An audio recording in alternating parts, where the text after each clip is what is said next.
إذاعة الجزائر الدولية صوتنا في العالم.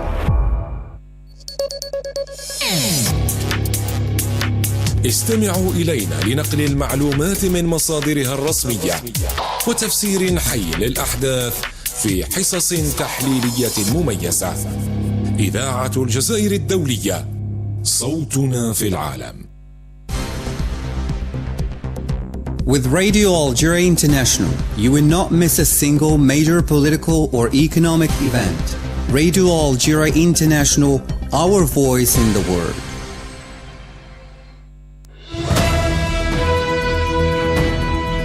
This is the English service of Radio Algeria International. It's time for the news. In today's top stories, Algeria and Austria have exchanged views on the current situation in the Middle East, highlighting the importance of diplomacy to resolve crises. On the seventh consecutive day, the Zionist entity continued its attacks against Iran, which intensified its response by using advanced missiles, reaffirming that it was acting solely in self-defense. Scores of Palestinians were murdered when Israeli occupation forces deliberately targeted hungry people waiting for food in the center of the Gaza Strip.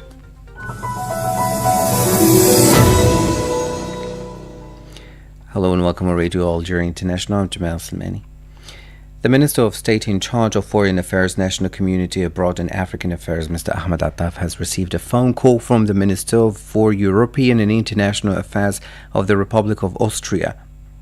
The two sides reviewed bilateral relations and expressed satisfaction with progress in key areas of cooperation, particularly in railway construction and energy, including green hydrogen. The two ministers agreed to strengthen bilateral cooperation by expanding it into new sectors such as mechanical industry and water resources, in line with both countries' development goals. They also exchanged views on key regional and international issues, including the Sahel-Saharan region and the Middle East, highlighting the importance of reviving diplomacy to resolve crises and emphasizing closer coordination and experience sharing, particularly in the context of Austria's upcoming membership in the UN Security Council.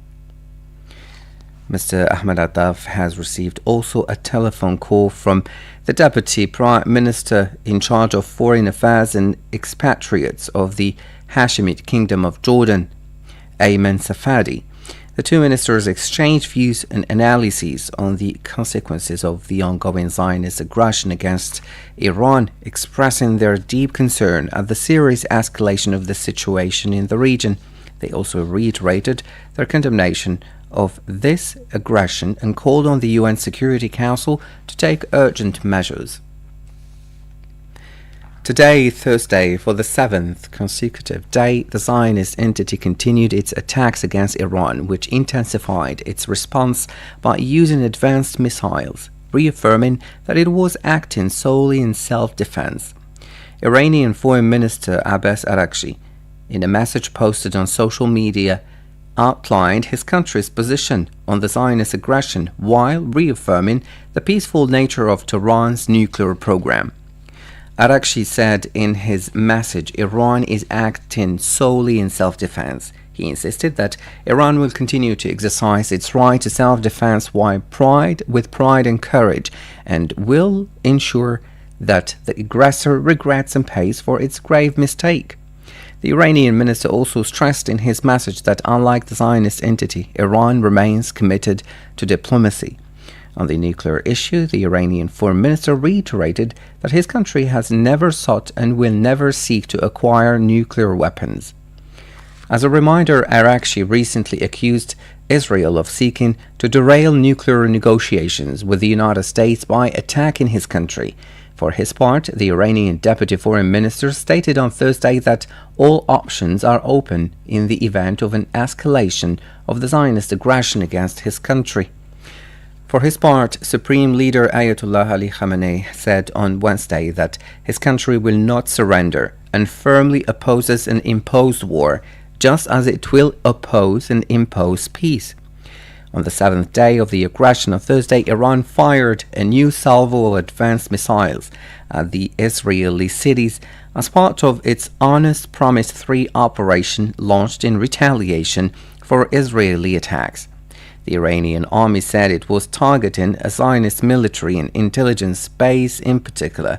The army of the occupation, for its part, continued its attacks, destroying the internal security headquarters in Tehran and also targeting military targets in the Iranian capital.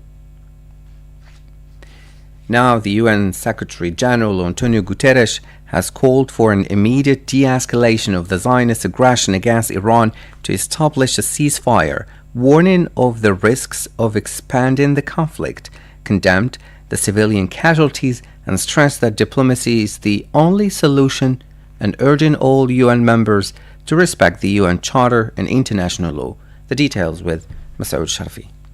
During a briefing on Middle East, G7, occupied Palestinian territory and other topics, the spokesperson for the United Nations Secretary-General Stéphane Dujarric said the Secretary-General is deeply alarmed by the escalation between Israel and Iran. He called for an immediate halt to military attacks, warning of serious regional and global consequences, and stressed that diplomacy under the UN Charter is the only way forward. The Secretary General is very realistic. I think he's seeing what is happening. I think he's profoundly alarmed by the ongoing military escalation in the Middle East between Israel and Iran. His appeal is to do whatever we can do to avoid any further internationalization of the conflict. Any additional military interventions could have enormous consequences, obviously not only for those directly involved, but for the whole region and for international peace and security at large.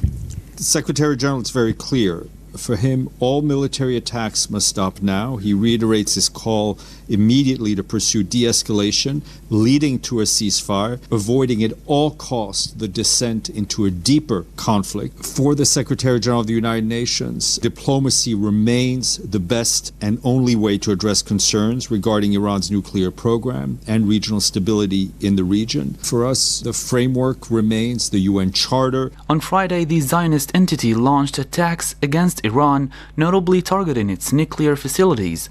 Iran immediately retaliated by firing missiles and drones at the Zionist aggressor. Both sides have since been exchanging daily strikes. 16 Palestinians were killed and around 100 others were injured today morning when the Israeli occupation forces targeted people waiting for aid near Wadi Gaza, north of Nusayrat, in the center of the Gaza Strip. The Zionist occupation army also blew up houses east of Jabalia al-Balad, north of Gaza. The United or UNRWA has said that 45% of basic supplies in Gaza have run out due to the embargo imposed by the Israeli occupation as part of its genocidal war against the Palestinian enclave. UNRWA added that stocks of essential medicines and blood products are on the verge of running out, while needs are urgent. Since the 2nd of March, the Zionist occupation army has closed the crossings into the Gaza Strip to the entry of food, relief supplies, medical aid and goods, causing a significant deterioration in the humanitarian situation. The Observatory of the Protection of Human Rights Defenders has expressed its deep concern at the deteriorating health of the Sahrawi journalist and human rights activist Mohammed Lamine Hadi, who has been arbitrarily detained for 15 years by the Moroccan occupation. Mohammed Lamine Hadi's state of health, which has not benefited from appropriate medical care since he was hospitalized in 2016, had deteriorated alarmingly, the observatory warned in a press release citing his family. Said Boughazi has more details. The Sahrawi journalist suffers from septicemia, asthma, chronic infections, particularly ear infections, back pain, severe insomnia, and near blindness, said the observatory in its press release, noting that these ailments are the direct result of medical negligence and the inhumane conditions of detention to which he is subjected. Since his transfer to Tiflis 2 prison on 19 July 2017, Mohammed Lamin Hadi has been kept in prolonged isolation, locked in a windowless underground cell, deprived of air and natural light.